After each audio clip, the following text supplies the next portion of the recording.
The plains have a way of testing a soul, of stripping you down to your barest truths. For Lauren Gable, a widow carving a life from the unforgiving Wyoming soil, the truth was loneliness. She believed the worst of her trials were buried with her husband, Daniel. But on a night when the sky tore itself open with thunder and rain, a different kind of trial didn't just knock on her door, it collapsed against it. A giant of a man, an arrow shaft broken off in his side, his life bleeding out into the mud of her porch. He was Matto Chief of the Nokone, a living legend. By dawn he would be dead, and his tribe, a silent, painted line of 50 warriors on the horizon, wouldn't be coming for vengeance. They were coming for her. The wind was a living thing that night, a shrieking beast clawing at the sod walls of Lauren Gable's lonely homestead. It was a late spring squall, the kind that reminded you just how small you were in the vast, indifferent emptiness of the Wyoming territory. Every gust rattled the single glass pane of her window, a luxury Daniel had insisted upon before the fever took him 2 years prior. Now it just seemed to be another entry point for the ghosts of the prairie. Lauren was 28, but the land and the grief had etched a decade more onto her face. Her hands calloused from tilling soil, and mending fences were currently kneading dough on a flour-dusted pine board. The rhythmic press and fold was a comfort, a familiar motion in a life that had become terrifyingly still after Daniel's passing. The Gable claim was all she had left of him, 160 acres of stubborn hope, a sod house dug into a low rise, and a barn that leaned a little more to the east with every passing season. A crack of lightning split the sky, illuminating the plains in a stark silver flash. In that brief, silent moment, she saw it. A shape dark and struggling, moving against the gale. A buffalo, maybe, or a lost steer from the distant ranches of Barrett Cole. She paused, her hands still in the dough, listening. Over the howl of the wind, she heard a thud against her door. Not a knock. A dead weight, her heart hammered against her ribs. No one came out this far, especially not in a storm like this. The nearest town, Redemption, was a full day's ride, and her closest neighbors were miles of unforgiving country away. Taking the old Spencer carbine from its pegs above the hearth, she cracked the door open a sliver. The man on her porch was colossal. Even slumped against the frame, his sheer size was breathtaking. He was Nokone, she could tell by the intricate beadwork on his buckskin leggings and the single eagle feather tied into his long black hair, now matted with rain and mud. But it was the wound that seized her breath. A feathered arrow shaft, snapped off short, protruded from his side just below the ribs. A dark, ugly stain was spreading across the hide, a stain her healer's eye knew meant a gut shot. A death sentence. For a moment, she considered shutting the door. He was a danger. His people and hers lived in a state of fragile, unspoken truce, a peace that could be shattered by a single misplaced bullet. Leaving him to the storm was the safe choice, the sensible choice. But then he groaned a low, guttural sound of pure agony, and his eyes fluttered open. They were dark, deep-set, and filled not with hate, but with a bewildered pain that transcended race and borders. In that moment, he wasn't a Nokone warrior. He was just a man dying on her doorstep.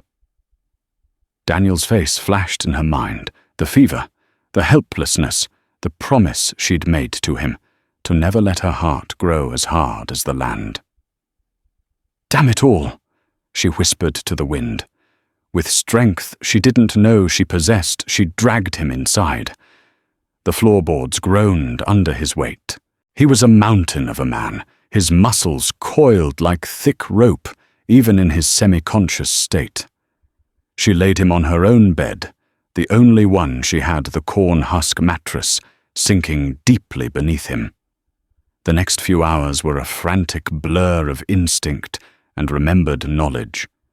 Her mother had been an herbalist, a woman who knew the secrets of root and leaf. Lauren had inherited that knowledge, a legacy she rarely used, but had never forgotten. She lit every lantern she owned, chasing the shadows into the corners. First, the arrow. It had to come out. Tearing his shirt away, she saw the wound was ragged, the arrowhead buried deep. It was a nokone arrow, she realized with a jolt. The fletching, the flint head he had been shot by one of his own. Hold on, she murmured, as much to herself as to him. Just hold on. She sterilized her sharpest skinning knife in the fire and gave him a strip of leather to bite down on. He was barely conscious, his breathing shallow and ragged. With a deep breath, she cut into his flesh, following the path of the shaft.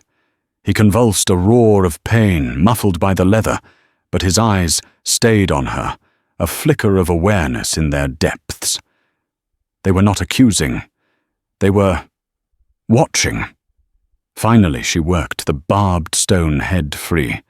It was a nasty piece of work designed to tear and not let go. She dropped it into a metal basin with a clatter. The bleeding worsened immediately, a terrifying gush of dark venous blood. She worked feverishly, packing the wound with yarrow to stanch the flow and poultices of crushed comfrey root to start the mending. She boiled willow bark for the pain and fever she knew would come. She wiped his brow, cleaned the mud and blood from his weathered face, revealing high cheekbones and a proud aquiline nose. A small, intricate tattoo of a bear claw was visible just below his left eye. This was no ordinary warrior.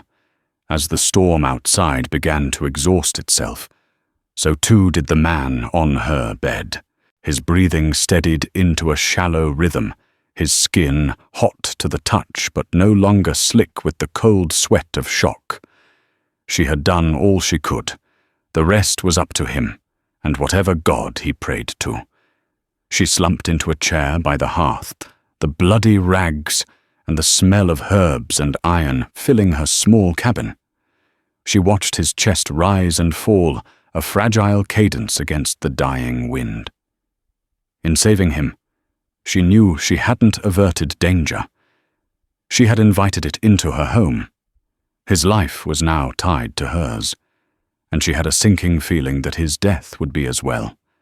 The first hint of dawn painted the eastern sky in bruised shades of purple and grey. The rain had stopped. A profound silence fell over the plains, the kind that feels loud after a storm. It was in that silence that the giant on her bed took his last shuddering breath. His eyes opened one final time, meeting hers across the dim room. He tried to speak, but only a bloody whisper escaped. "Mato, nokone." And then he was still. Lauren Gable, widow healer homesteader, sat in the quiet of her cabin with the body of a dead chief. She closed his eyes, her hand trembling slightly. The trial she had feared wasn't his arrival. It was what would come next. She walked to the window and looked out at the sunrise, and there, on the ridge that marked the edge of her property, silhouetted against the nascent light, they sat.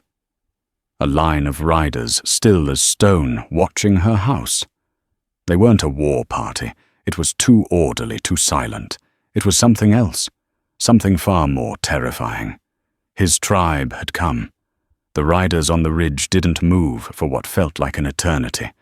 They were statues of judgment, their presence a heavy weight on Lauren's small cabin. There were at least 50 of them, a formidable force that could wipe her claim off the map before breakfast. Lauren stood by the window, the Spencer carbine held loosely in her hands, its cold metal doing little to steady her nerves. She had washed Mato's body as best she could, and covered him with her finest quilt, a small act of dignity in the face of the unknown. Finally, 3 figures detached from the main group and began a slow, deliberate descent toward her home. They were not riding hard. This was not an attack. It was a parley. Lauren took a deep breath, set the rifle by the door and stepped out onto the porch. She would not meet them, cowering inside. This was her land. Daniel had bled for it. She would not show fear on it. The lead rider was a young man, perhaps a few years younger than herself. He was lean and fierce, with a hawk-like intensity in his eyes, and a deep scowl etched on his face. He carried himself with an air of coiled, angry authority. To his right rode an older man, his face a road map of wrinkles and wisdom, his hair more grey than black. His expression was unreadable, carved from ancient stone. The third man was powerfully built, his face painted with stark, aggressive lines of black and red, his eyes burning with a zealot's fire. They reined in their ponies a dozen yards from her porch. The young leader dismounted, first his movements fluid and precise. "I am Kem," he said, his voice, a low growl that carried easily in the morning stillness. "Nephew to Matto the bear. He is here." It was a statement, not a question. Lauren tilted her chin up, meeting his gaze. "He is. He came in the storm. I did what I could." The old man dismounted, moving with a surprising grace. "You are the woman of this claim, the one they call Gable I am. Lauren Gable. I am Taza, the elder," said his voice, calmer, more measured than Keme's. "I am the keeper of stories for the Nokone. The man with Keme is Chaitan. He speaks for the war clans." Chaitan remained mounted, his eyes sweeping over her cabin, her barn, her meager livestock with undisguised contempt. He said nothing, but his silence was louder than any threat. "He is gone," Lauren said, her voice steady, despite the tremor in her heart. "He died at sunrise. You may take him." He spoke his name before the end. Keme's jaw tightened, a muscle pulsing in his cheek. A flicker of something grief-rage crossed his face before being suppressed. "We know his name. Matto was our chief. He united the three clans. His blood cries out from your land. His blood was spilled before he got here." Lauren countered, her own anger rising. The arrow that killed him was Nokone. Chaitan finally spoke, his voice sharp and accusing.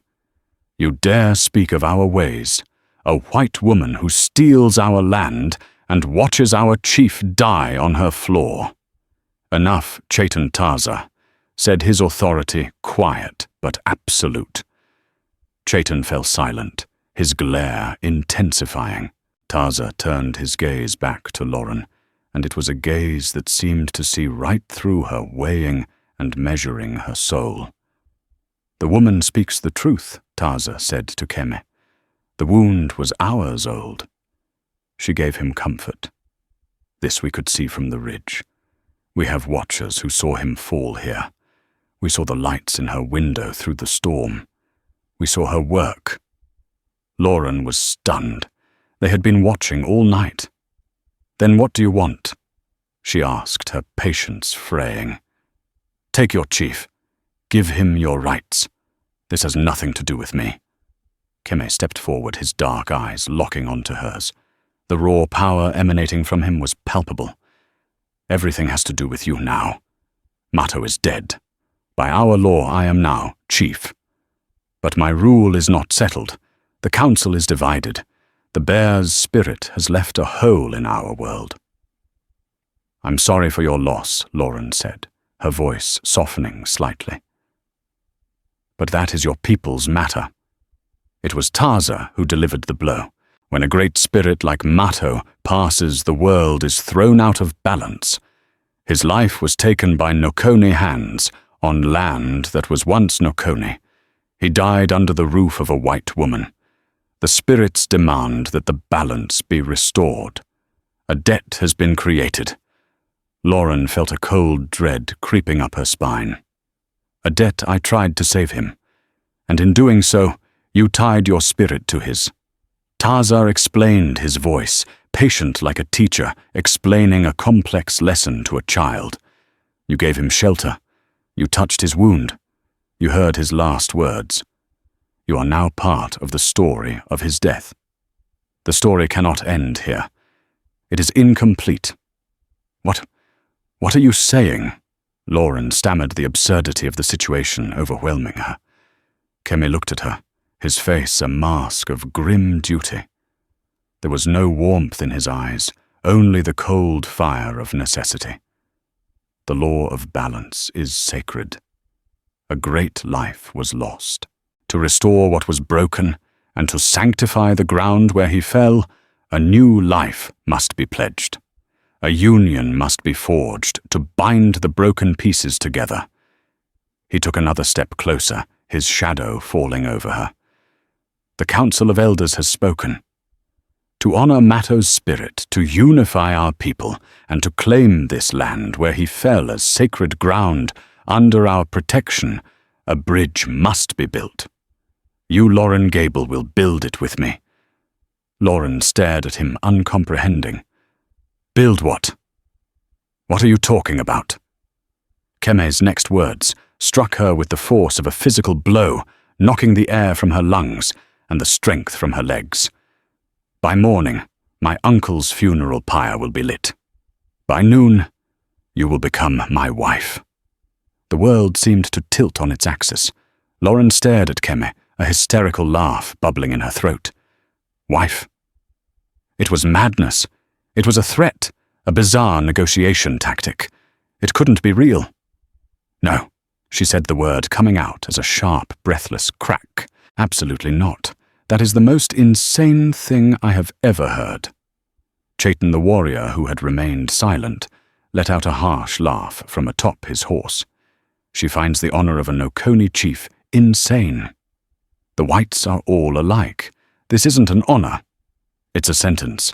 Lauren shot back, her fear transmuting into white-hot fury. She turned her glare on Keme. You cannot be serious. You can't just ride up to a woman's home and command her to marry you. That's not how the world works. It is how our world works now, Kemi retorted, his voice inflexible. My uncle's death has changed everything. This homestead sits on a strategic patch of land bordering the river and the lands of the cattleman Cole. For years, Mato kept the peace. Now Chaitan and his followers believe the only path forward is war. Others believe we must fade into the reservations. The council sees a third path. Taza stepped forward, his placating hand raised. Lauren Gable, please, you must understand. This is not about passion. It is about politics. It is about survival. Your marriage to Keme, the new chief, would make this land Nokoni by law of union. It would become a sovereign space, a buffer. It would give Keme the authority he needs to unite the factions. It is a symbol that we are not disappearing, nor are we rushing into a war we cannot win. We are adapting. By sacrificing me, Lauren cried, gesturing wildly at her small, lonely home. Look at this place.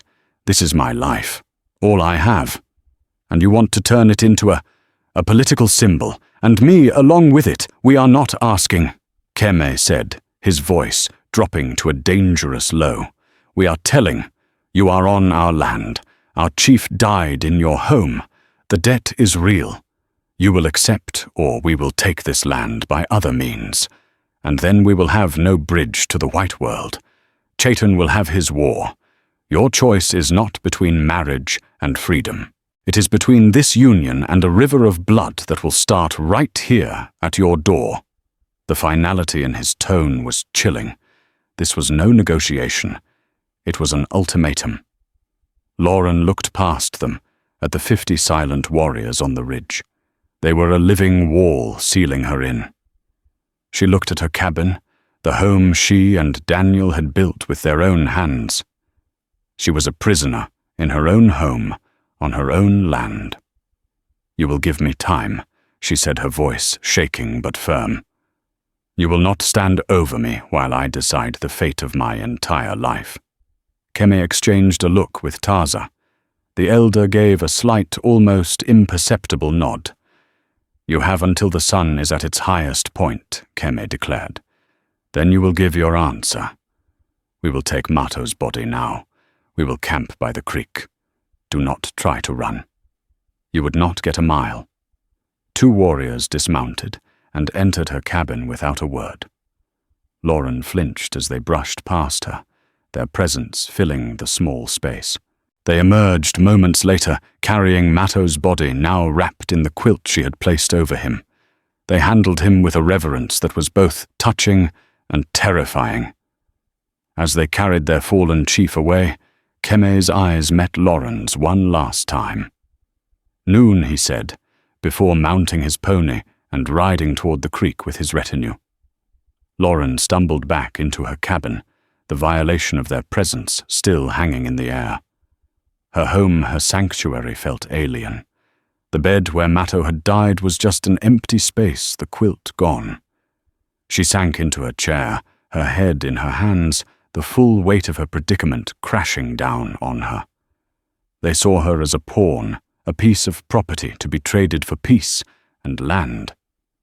They didn't see Lauren Gable, the woman who loved the smell of prairie rain and the taste of wild plums, the woman who still wept for her dead husband. They saw a solution, a white woman, a symbol. Hours passed. The sun climbed higher in the sky. Outside, she could hear the faint sounds of the Nokoni camp, the murmur of voices, the nicker of horses. They were preparing the funeral rites and waiting for her decision. Running was impossible, as Kem had said. Fighting was suicide.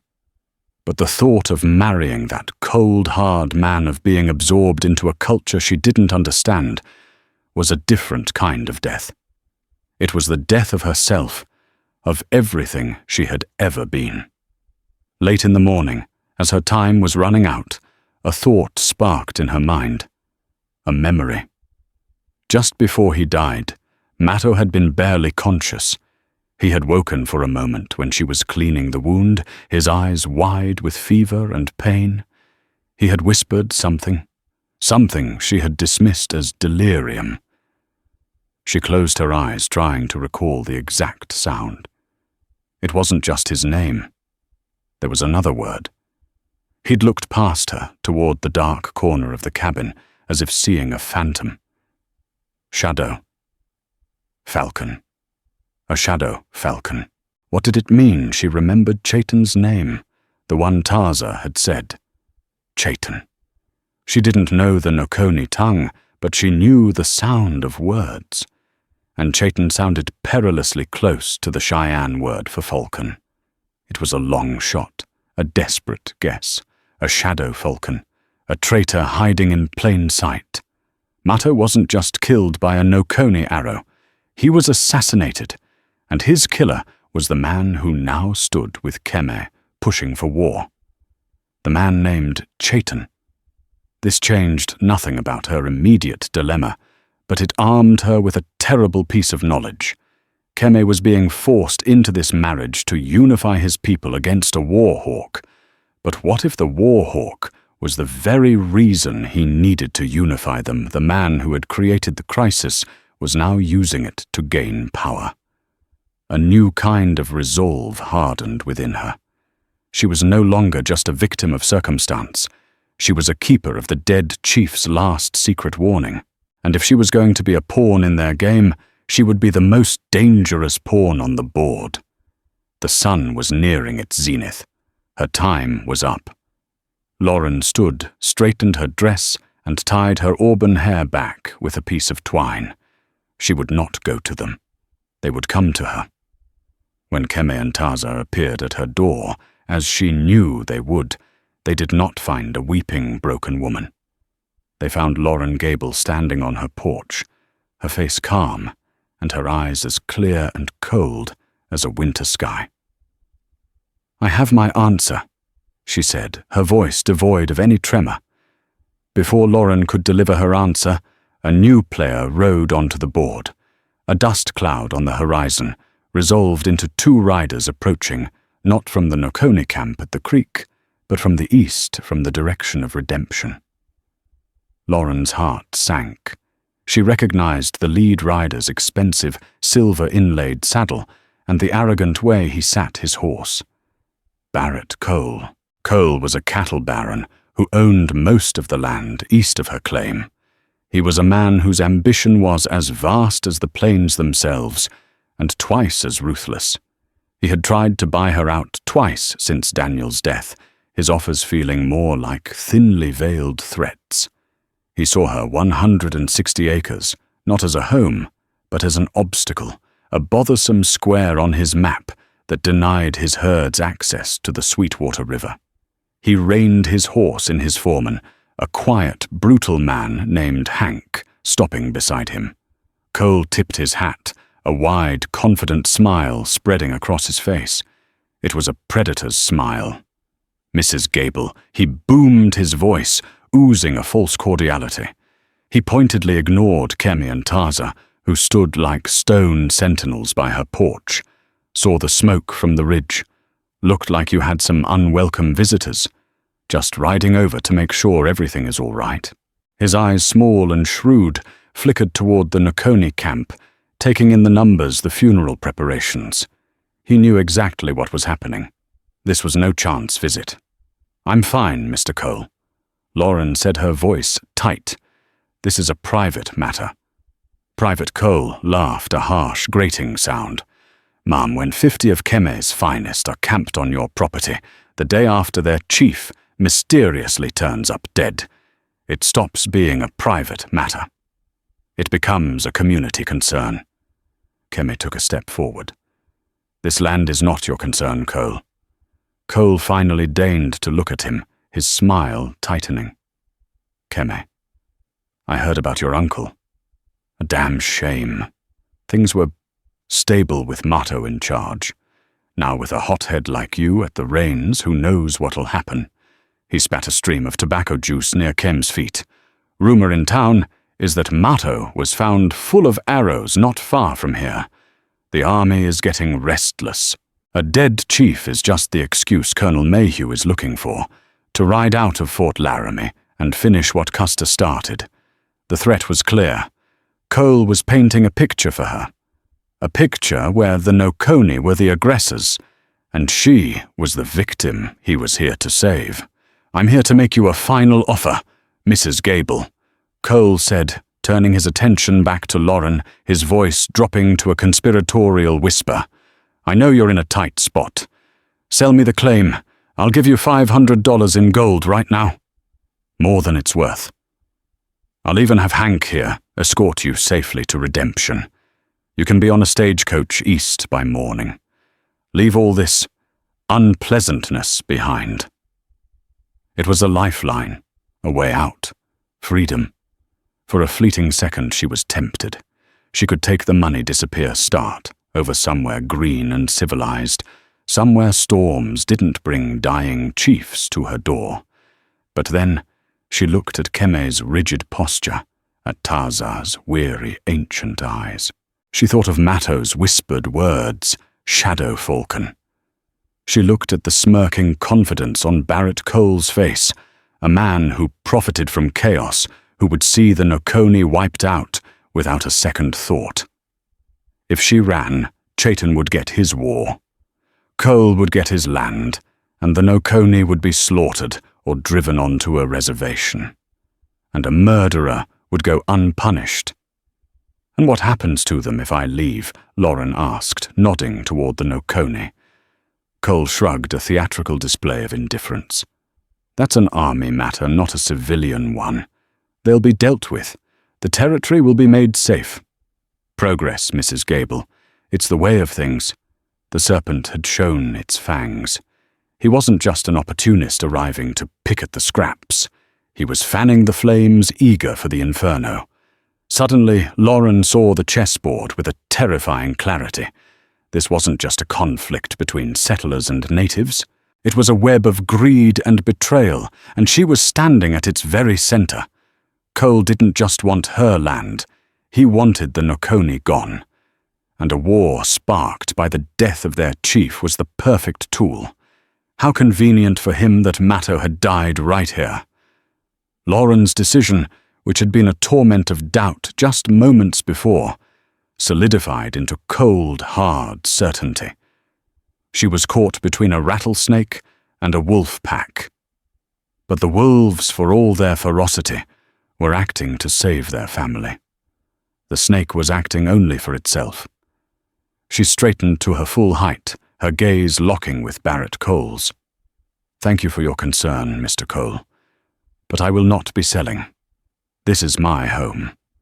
As for my guests," she said, choosing the word deliberately, "they are here at my invitation. We are settling a debt." Cole's smile vanished. His eyes narrowed into icy slits. "You're making a grave mistake, woman." That may be, Lauren said, her voice ringing with a conviction she didn't know she possessed. "But it will be my mistake. Now, unless you have a warrant, I suggest you get off my land." For a tense moment, no one moved. Hank's hand drifted toward the Colt on his hip. Kim's body tensed, ready to spring. The air crackled with the promise of violence. Finally, Cole let out a short, sharp laugh, shaking his head in disbelief. "Have it your way. But when this all goes to hell, don't say I didn't warn you." He wheeled his horse around. "Let's ride, Hank. This land will be mine, one way or another. It's just a matter of how many funerals we have to attend first." They galloped away, leaving a trail of dust and ill will. The silence they left behind was profound. Lauren turned to face Keme and Taza. The look on their faces was one of stunned surprise. She had just publicly sided with them against another white person, against a powerful man who could make her life a living hell. She had burned her bridge back to her own world. She took a deep breath, the prairie air feeling both freeing and terrifyingly thin. "My answer is yes," she said, her voice clear and unwavering. "I will marry you, but you will listen to me. This is not just your fight anymore." Keme stared at her, his initial surprise hardening back into suspicion. "You change your mind with the wind. An hour ago, this was a sentence. Now you side with us against your own kind. Mr. Cole is not my kind," Lauren stated flatly. "He's a vulture. He doesn't want peace. He wants a graveyard so he can graze his cattle on it. Don't you see, he was trying to provoke you. He wants a war." Taza stroked his chin, his ancient eyes thoughtful. The cattleman speaks with a forked tongue. "This is known. But why would this change your heart?" Lauren looked from the wise old man to the proud new chief. She had to take a risk. She had to trust them with a piece of the truth, because this isn't just about land or an ultimatum anymore. Before he died, Mato woke. He was delirious with fever, but he said something, a warning. She paused, letting the weight of her words settle. He whispered of a shadow falcon. The reaction was immediate and profound. Taza's eyes widened, and he let out a soft hiss. Keme went rigid, his hand instinctively going to the knife at his belt. The name was a key, and it had just unlocked a door into their private world. Chaitan Keme breathed the name, a curse on his lips. "His name means falcon. He has been a shadow at your uncle's side for years," Taza added, his voice grim.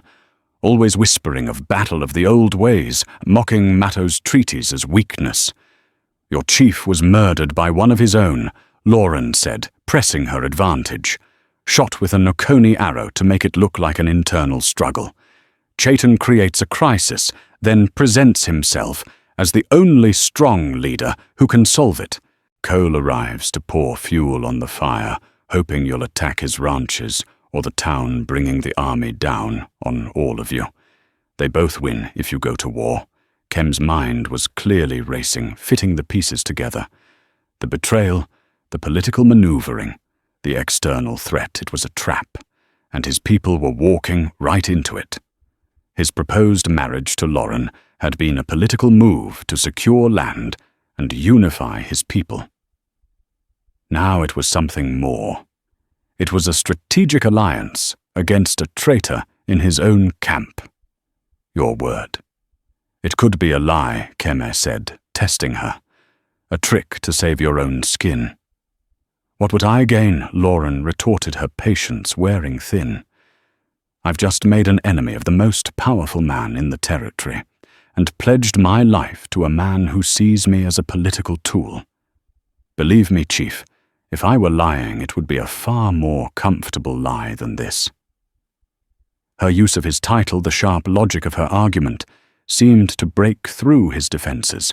He saw the truth in her eyes, the weary, cornered truth. He gave a sharp nod.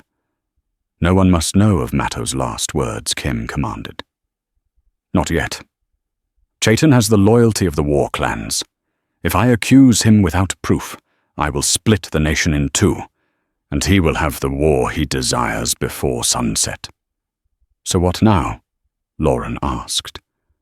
Now we honor the dead, Taza said solemnly, and we bind the living.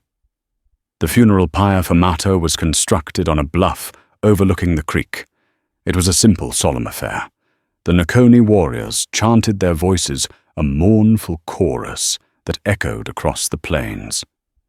Lauren watched from a distance, feeling like an intruder on their sacred grief.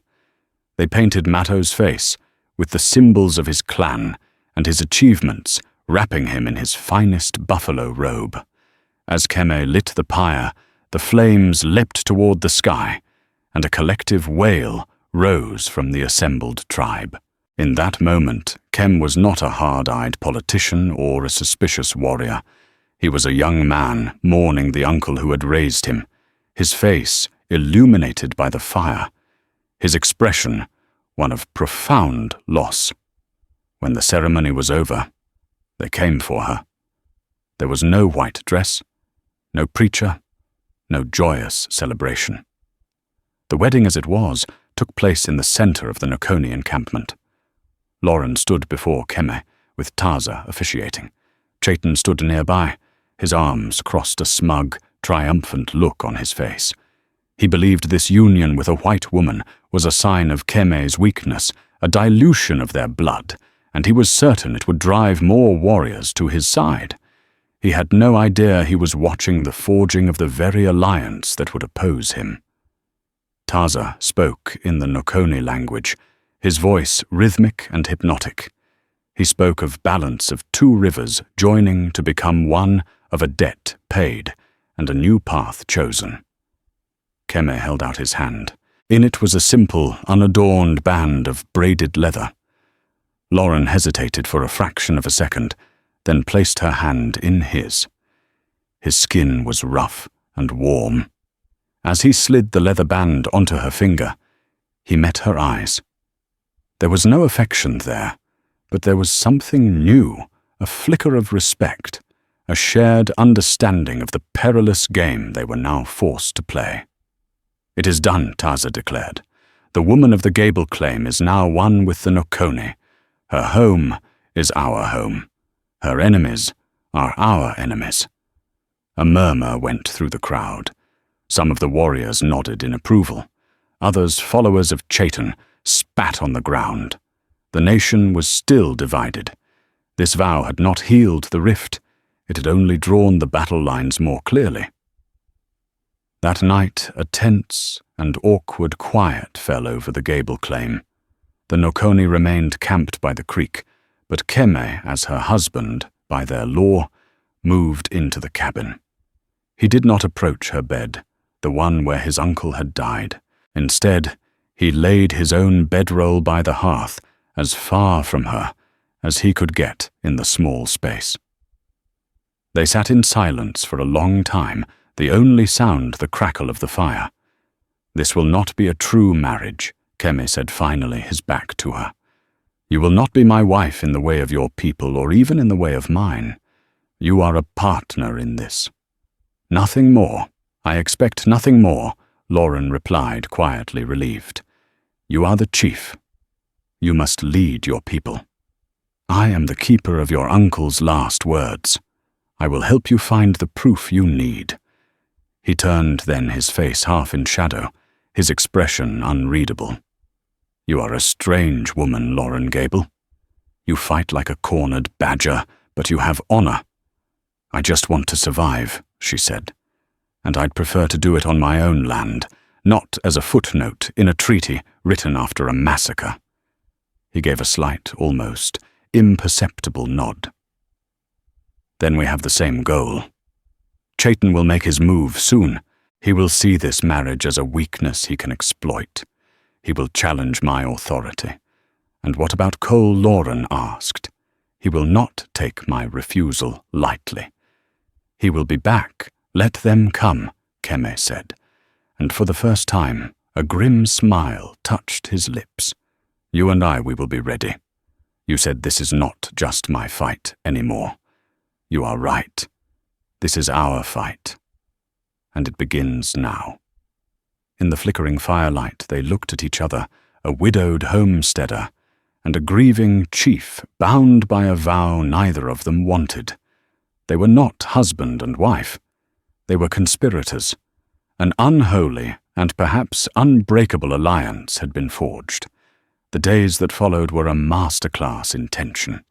The Nokoni camp remained by the creek, a constant, visible reminder of Lauren's new reality.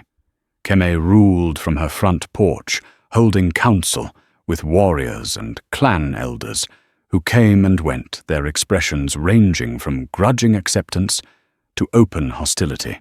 Lauren's home had become the capital of a divided nation. She and Keme maintained their strange formal distance. They spoke in low tones about strategy, about Chaitin's movements, about the watch riders who reported on Barrett Cole's men gathering near the river. But they never spoke of personal things, never bridged the chasm of culture and experience that lay between them. He was a chief bearing the weight of his people. She was a strategist, trapped in a gilded cage. Lauren's role, however, began to evolve. She was no longer just a symbol. The elders, initially wary, began to see her value. She knew this land in a way they didn't. She knew the patterns of the settlers, the location of hidden springs. Daniel had found the choke points in the canyons that would be perfect for an ambush. Daniel had been a surveyor before he was a farmer, and he had taught her to read the land, to understand its secrets. One afternoon, as Keme and Taza were studying a crude map drawn in the dirt, Lauren approached them. "You're planning for a defensive fight," she said, pointing to a spot on the map. "You expect Cole to ride straight for the camp. He won't. He's smarter than that." Keme looked up, his expression annoyed. "This is warriors' talk. This is survival talk." She countered, her voice firm. She knelt, erasing a line with her hand and drawing a new one. "Cole wants the river. His cattle are starving for water. But he won't risk a direct assault. He'll send a smaller force up through here, through Weaver's Canyon. It's a longer route, but it provides cover. He'll use them to draw your main force away. Then he'll swing his real attack from the east, cutting you off from the high ground." Taza studied her markings, then looked at the canyon in the distance. The woman speaks with wisdom. That canyon is a snake's path, easy to enter, impossible to escape if the exit is blocked. Keme stared at Lauren, a new light in his eyes. He had seen her as a healer, a victim, a political necessity. Now he was seeing a tactician. "How do you know this?" "My husband taught me," she said simply. He believed knowing the land was the only true insurance a person could have out here. It was then that Chaitin chose to make his move. He strode into the tense council, flanked by a dozen of his most hardened warriors. His face was a mask of contemptuous rage. While our new chief plays in the dirt with his white wife, our enemies gather. Chaitin's voice boomed, intended for every warrior in the camp to hear. Barrett Cole masses his riders. The army watches from the fort. And what does Keem do? He hides behind a woman's skirts and dishonors the memory of his uncle. Kem rose slowly to his feet, his body a study in controlled fury. "You speak treason, Chaitin. I speak truth." Chaitin spat. "Mato's spirit weeps. He sought balance, yes, but he was a warrior. He would not have bought peace with a shameful marriage. He would have met steel with steel. I say Keme is unfit to lead. I say he is a coward who has forgotten the ways of the Nokone. This was the challenge Keme had been waiting for. The direct confrontation. According to tradition, he could strike Chaitan down for his insolence, but that would make Chaitan a martyr and likely trigger the very civil war Keme was trying to avoid. You want a war? Falcon Keme's voice was dangerously quiet. You think that is the path to glory. It is the path to extinction. A war with Cole is a war with the army. A war with the army is the end of our people. Matto knew this. I know this. Your lust for battle has blinded you. My eyes are open, Chaitan roared. I see a chief who has forgotten who he is. I challenge you, not for the chieftainship, not yet, but for the leadership of the warriors. Let the men decide who they will follow into the coming battle, the one who hides or the one who fights. It was a brilliant political move. Chaitan wasn't trying to usurp Keme entirely, but to strip him of his military authority, rendering him a powerless figurehead. Many of the younger warriors, raised on stories of Nokone glory and frustrated by the encroaching white world, murmured in agreement. Their pride was stung, and Chaitan was an expert at playing on that wound. Before Keme could respond, a lone Nokone scout came galloping into the camp, his horse lathered in sweat. "Cole's riders," he yelled. They move a small group heading for the West Canyon. The main force is gathering by the river bend. It was happening exactly as Lauren had predicted. Chaitan seized the moment. "See, the white man attacks. We must ride all who are true. Nokone, ride with me. We will meet them in the open field as warriors." He was about to lead them into Cole's trap. No, Keme's voice cut through the clamor like a whip crack. He leapt onto a large boulder, ensuring all eyes were on him. "You will listen. Chaitan would lead you to your deaths. It is a feint, a trick to draw us out." He then did something that stunned everyone, including Lauren. He pointed directly at her. She predicted this. "The white woman, my wife, she saw the serpent's path. She knows the enemy's mind. We will not ride into the trap. We will set our own Keme outlined Lauren's strategy with blistering speed and authority. 10 warriors will ride toward the canyon, make them believe we are taking the bait. The rest of us will move to the ridge, overlooking the eastern approach.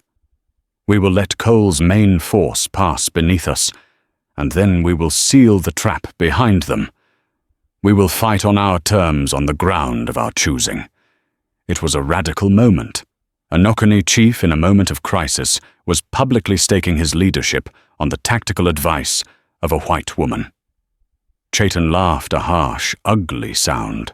You would listen to her over me. A Nokone war leader, he is truly lost. But Keme's words combined with the scout's report, so perfectly matching Lauren's prediction, had swayed the undecided. It felt like a sign, a powerful omen. The warriors looked from Chaitan's blind aggression to Keme's calculated strategy. They looked at Lauren standing by the fire, her expression calm and certain. "Choose Keme," commanded the warriors. "The falcon's path of pride and death, or the bear's path of wisdom and survival. Choose now, slowly, warrior by warrior." The tide turned. They began to move away from Chaitan, gathering instead at the base of the boulder where Keme stood. In the end, only Chaitan's original 12 followers remained with him. His face was a thunderous mask of fury and humiliation. He had been outmaneuvered, his authority shattered. "You are all fools," he snarled before mounting his horse. "When the blood flows, do not look to me." He and his followers rode off, not toward the battle, but back toward the deep wilderness, a rogue element defeated, but not destroyed. Keme leapt down from the rock, his eyes finding Lauren's across the bustling camp. He gave her a single, sharp nod. It was a gesture of acknowledgement of trust, a promise. Their alliance was no longer just a secret whispered in the dark. It had been written in the smoke of his uncle's pyre and declared before his entire nation. The battle for the soul of the Nokone was over. The battle for their survival was about to begin. The air on the ridge overlooking the eastern trail was sharp with the scent of sage and imminent violence. Keme's warriors were positioned with deadly silence among the rocks, a perfect trap laid from Lauren's knowledge. From her porch guarded by Taza, Lauren watched the vast plains, her stomach a knot of anxiety. If she was wrong, the blood of these men would be on her hands. The rumble came first, a low vibration in the earth, soon resolving into Barrett Cole's force of 40 riders. They rode with brutal confidence, a cloud of ochre dust in their wake, heading straight toward the decoy Keme had set to the west. As they passed below the ridge, a single eagle cry split the air Keme's signal. The ambush was devastatingly swift. A storm of arrows and bullets rained down, and the trail became a chaos of screaming men and panicked horses. Just as victory seemed certain, a second group of riders appeared from the north. It was Chaitin and his dozen followers. For a heart-stopping moment, Lauren thought he had come to help. But he didn't attack Cole's men. Instead, he slammed into Keme's flank a Nokone, attacking his own kin in the midst of battle. The betrayal was absolute. He had made a deal with Cole to destroy Keme in exchange for power. The fight devolved into a desperate three-way maelstrom, and Lauren saw Keme caught between two fronts being overwhelmed. "No," she whispered, turning to Taza. "I can stop this." Before the old man could protest, she ran to the barn. Daniel had left blasting powder for clearing stumps. Working with frantic energy, she bundled several sticks together, attached a long fuse, and scrambled into a dry arroyo that ran unseen from her barn to the base of the ridge. The sounds of the battle gunfire, war cries, and screams echoed around her as she ran. She reached the end of the creek bed, which opened up near a sheer rock face.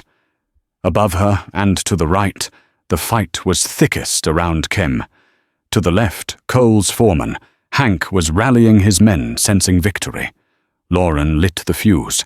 With all her might, she hurled the bundle not at the fighters, but at the unstable cliff face directly above Hank's position.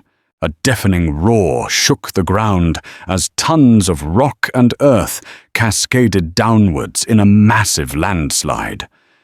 Cole's force was shattered, the survivors buried or thrown into absolute panic. Their morale broke, and they fled in a disorganized rout. The explosion stunned the battlefield into silence. In that moment, Kem saw his chance. "Chaitin!" He roared, his voice carrying across the plains. "Traitor, you sell your brothers for dirt. Face me!" Enraged that his plan was ruined, Chaitin charged. The two men met in a clash of animal fury. It was a brutal, desperate fight, but Kemi was fueled by righteous fury. He disarmed Chaitin, dragged him from his horse, and held his blade to the traitor's throat. The remaining warriors from both factions stopped to watch. "My uncle trusted you." Keme snarled, his voice breaking with grief and rage, "and you put an arrow in his back. He did not grant Chaitin a warrior's death. Instead, he hauled him to his feet. You will be taken back and judged by the grandmothers. You will be erased." For a proud warrior, it was a fate worse than death. The battle was over. As the dust began to settle, Keme's eyes searched the chaos and found Lauren emerging from the arroyo covered in dirt. He walked toward her, his warriors parting to let him pass. He stopped before her, his face unreadable in the afternoon light. He reached out and gently brushed a speck of dust from her cheek. "You have the spirit of a bear, Lauren Gable," he said, his voice quiet, filled with a raw new respect. "Mato's spirit is honored today. not just by our victory, but by you. Standing amidst the wreckage of their shared battle, Lauren knew their alliance forged in necessity and sealed in blood and dynamite was no longer a political contract. It was now a powerful foundation upon which two different worlds might learn to stand as one. In the quiet that followed the storm of violence, a new reality took root on the Gable claim. Chaitin was cast out his name, stricken from the stories of the Nokone. Barrett Cole, his forces shattered, and his conspiracy with Chaitin, exposed through warrior testimonies, found himself facing the ire of the U.S. Army, who wanted stability, not a full-blown war started by a greedy cattleman. The immediate threats had been neutralized, but the future remained an unwritten page. The marriage between Lauren and Kema was no longer an ultimatum, but a fact etched into the history of both their peoples. There was no grand romance, no sudden love, but something far more rare and resilient was growing in the harsh Wyoming soil a partnership. They were two leaders each with their own wisdom, who found strength in the other's differences. Her knowledge of the land and the white man's ways, his leadership and deep connection to his people together, they were a bridge. Their cabin was no longer just her home or his command post. It was the heart of a new, fragile world they were building, together a testament to the idea that even in the most brutal of lands, survival isn't about conquest, but about balance. If this story of betrayal, honor, and the unlikely union that saved a nation captivated you, please let us know. These are the kinds of histories that get lost in the dust, the stories that prove the Wild West was more complex than just cowboys and Indians. Hit that like button if you believe in the power of courage. Share this video with someone who loves a story with real heart. And most importantly, subscribe to our channel. We have so many more lost tales to tell, and we want you here for every single one. Thank you for listening.